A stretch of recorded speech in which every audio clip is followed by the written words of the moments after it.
샬롬. 2022년 6월 24일 금요일입니다. 기도하겠습니다.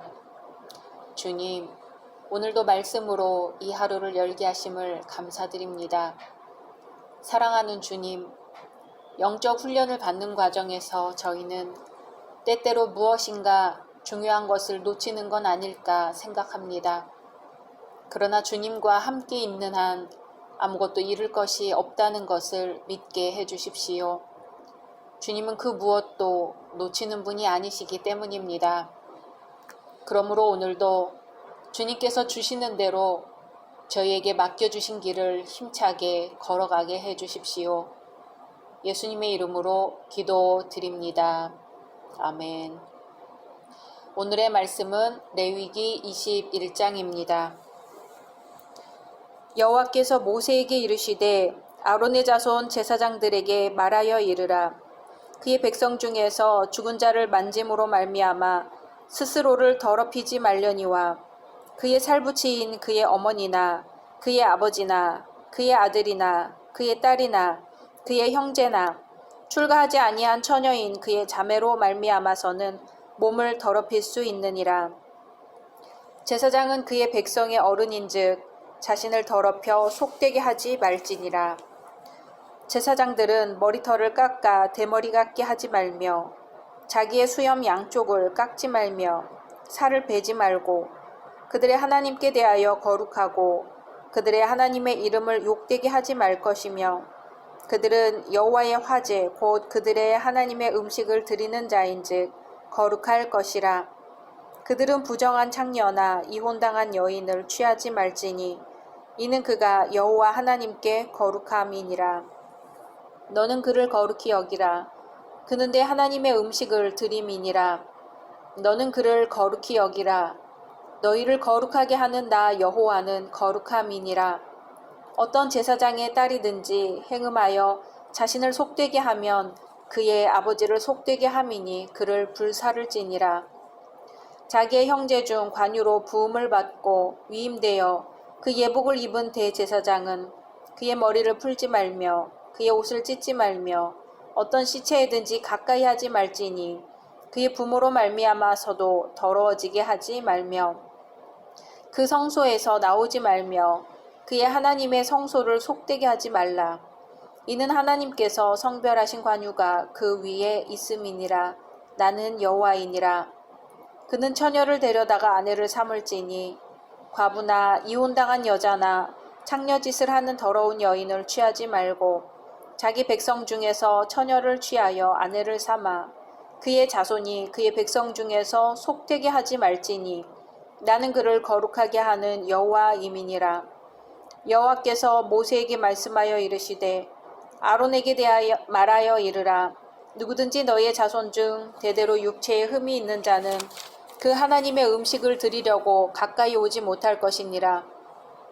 누구든지 흠이 있는 자는 가까이 하지 못할지니 곧 맹인이나 다리 저는 자나 코가 불완전한 자나 지체가 더한 자나 발 부러진 자나 손 부러진 자나 등 굽은 자나 키 못 자란 자나 눈에 백막이 있는 자나 습진이나 버짐이 있는 자나 고한 상한 자나 제사장 아론의 자손 중에 흠이 있는 자는 나와 여호와께 화제를 드리지 못할지니 그는 흠이 있은즉 나와서 그의 하나님께 음식을 드리지 못하느니라.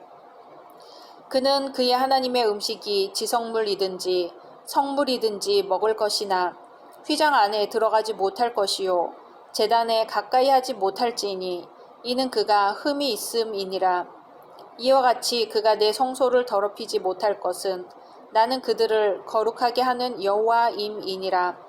이와 같이 모세가 아론과 그의 아들들과 온 이스라엘 자손에게 말하였더라. 아멘. 레위기 18장에서 26장까지는 용서함을 받은 백성들이 따라야 할 윤리적인 거룩과 의식적인 거룩에 대하여 말하고 있습니다. 그 중에서 18장에서 20장은 일반 백성들의 거룩에 대하여 말하고 있다면 오늘 말씀은 제사장들의 거룩에 대하여 말하고 있습니다. 제사장들에게는 일반 백성들보다 더 엄격한 거룩이 요구되었습니다. 왜냐하면 그들은 하나님과 백성 사이에서 쌍방을 중보하는 사람이기 때문입니다. 당시 유일한 중보자 직무를 수행하였던 제사장은 언약 백성들을 대표하여 거룩한 하나님과 깊이 교제하면서 하나님을 섬기는 사람이었습니다. 이들 제사장은 장차 오실 메시아이신 예수 그리스도의 거룩한 신분과 구속 사역을 예표합니다. 1절에서 6절은 시체와 관련된 제사장의 정결에 대해 말씀합니다. 제사장들이 지켜야 할 두 가지 정결 규례가 있는데 첫째, 시체와의 접촉에 의한 부정과 그 금지 규정. 둘째, 머리털이나 수염 양편을 깎지도 말고 살을 베지도 말라는 금지 규례가 세부적으로 언급되어 있습니다. 여기서 제사장은 고륙지친을 제외한 일반 사람들이 죽었을 때는 절대로 시체에 가까이 접근하여 자신을 더럽힐 수 없었습니다. 그 이유는 시체 곧 죽음은 인간의 범죄와 타락에 대한 하나님의 저주의 결과를 상징하기 때문입니다. 반면에 고륙지친 곧 부모나 자녀, 형제, 시집가지 아니한 자매, 아내가 죽은 경우에는 그 시체에 접촉하는 것이 허락되었습니다. 7절에서 9절은 제사장의 가정관리에 대해 말하고 있습니다. 제사장의 결혼 규례 및 가정생활에서 지켜야 할 정결 규례가 언급되고 있습니다. 여기서 특히 제사장은 흠이 없고 정숙한 여인을 아내로 맞아들여야 했습니다. 10절에서 15절은 대제사장의 정결 규례에 대해 언급합니다. 여기서는 대제사장이 반드시 지켜야 할 정결 규례 및 결혼 대상에 대해 구체적으로 언급합니다. 대제사장은 일반 백성들이 지켜야 할 정결 규례에 비하여 더욱 엄격한 정결 규례를 준수해야 했습니다. 이는 대제사장이 모든 제사장의 우두머리 또는 대표자였기 때문이지요. 대제사장은 하나님과 이스라엘 백성 사이의 중재자로서 기름 부음을 받았을 뿐만 아니라 장차 오실 예수 그리스도의 중보 사역을 예표했기 때문입니다. 특히 대제사장은 일반 제사장들과는 달리 어떠한 경우에도 머리를 풀거나 예복을 찢을 수 없었으며 고륙지친 곧 부모가 죽은 경우에도 그 시체에 접촉함으로써 부정케 되는 것이 엄격히 금지되었습니다. 16절에서 24절은 제사장의 신체 조건에 대해 언급합니다.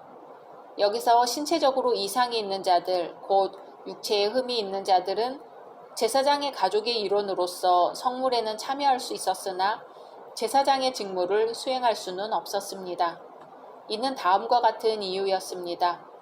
첫째, 하나님의 임재의 상징인 제단의 성스러움을 보존하고 이스라엘 백성들로 하여금 이 의식법적 규제를 통해 내적 성결의 도를 가르치기 위함이며, 둘째, 구약시대의 제사장은 이스라엘 백성과 하나님 사이를 연결하는 통로로서 죄가 전혀 없으실 뿐만 아니라 완전한 성결자이신 예수 그리스도를 예표하기 때문입니다. 그러나 우리가 여기서 한 가지 분명하게 짚고 넘어갈 점은 본문의 규례가 신체 장애인들을 하나님의 저주받은 자나 부정한 자로 간주하고 있지 않다는 사실입니다. 특히 본 규례는 구약의 의식법적 율법으로 예수 그리스도로 말미암아 외적 의식이 충족되었기 때문에 더 이상 구속력을 발휘할 수 없습니다. 신약시대의 성도들은 하나님의 일을 하는 데 있어서 육체적인 조건 때문에 더 이상 구애받을 필요가 없었습니다. 육체적 장애의 유무와는 상관없이 언제나 아름다운 영적 예배를 하나님께 드릴 수 있기 때문입니다. 많은 사람들에게 존경을 받는 목사님이 있었습니다. 그러나 이분에게는 한 가지 걱정거리가 있었습니다. 그것은 다름 아닌 장난꾸러기 아들 녀석 때문이었지요. 어찌나 장난이 심하고 그것을 즐기는지 한 번쯤 이 아이에게 당하지 않은 사람이 없을 정도였습니다. 그날도 여전히 말썽을 피우고 집으로 도망오는 아들을 본 목사님은 홧김에 아이에게 소리쳤습니다. 너 한 번만 더 그런 말썽을 피우면 저 창밖으로 던져버릴 테다. 조금도 반성할 줄 모르는 이 아이는 불과 몇 시간이 채 지나기도 전에 똑같은 잘못을 반복하였습니다. 홧김에 한 말이지만 약속을 지켜야 한다는 생각에 목사님은 고민에 빠졌습니다. 정말 창밖으로 던질 수도 없고 어떻게 하면 좋을까 하고 고민하던 중 좋은 생각이 떠올랐습니다. 즉시 아이가 모르게 집안에 있는 매트리스를 모두 꺼내서 창 아래에 차곡차곡 쌓았습니다. 그리고는 뉘우칠 줄 모르는 아들을 번쩍 들어 창 밖으로 던져버렸습니다. 백성의 어른된 제사장 직분은 오늘날 모든 성도들에게 주어졌습니다. 따라서 제사장이 지켜야 할 정결 규례는 모든 하나님의 자녀들이 지켜야 할 명령입니다. 본문 말씀을 통해 성결의 문제가 제사장에게만 제한된 것이 아니라 그의 자녀들에게도 요구되고 있음을 알 수 있습니다. 그 이유인즉 자녀들의 과실은 제사장의 성결에도 영향을 끼치기 때문이었습니다. 이와 마찬가지로 성도들은 자녀들을 성결하게 양육시켜야 할 사명이 있습니다. 오늘날 성도들은 자녀를 학교 교육시키는 것에만 정신을 쏟습니다. 진정 자녀를 하나님께서 주신 복으로 여기며 살고 있을까요? 자녀를 나의 소유물로 여기며 하나님의 뜻과는 무관하게 내 방식대로 고집하여 아이들을 실망시키고 있지는 않을까요? 먼저 하나님의 자녀가 되기보다 세상에서 더욱 인정받는 아이로 키우기 위해 애쓰고 있지는 않을까요? 요시야 왕은 역대의 왕과는 달리 하나님께 합한 자로 우상을 멸하고 개혁을 이루는 데 성공하였습니다. 그러나 자녀 교육에는 실패하였습니다. 그의 아들 여호야김은 왕위를 계승하여 여호와 앞에 악을 행하는 자가 되었습니다. 우리는 자녀의 신앙교육을 교회에만 떠맡겨버린 채 안심해버립니다. 그러나 자녀들에게 가장 큰 영향을 끼치는 곳은 역시 가정입니다. 부모가 하나님을 경외하는 모습을 성실히 보여줄 때 신앙의 계보는 줄기차게 이어져 하나님의 영광을 드러낼 것입니다. 각자 말씀 묵상하신 후 주기도문으로 마치겠습니다.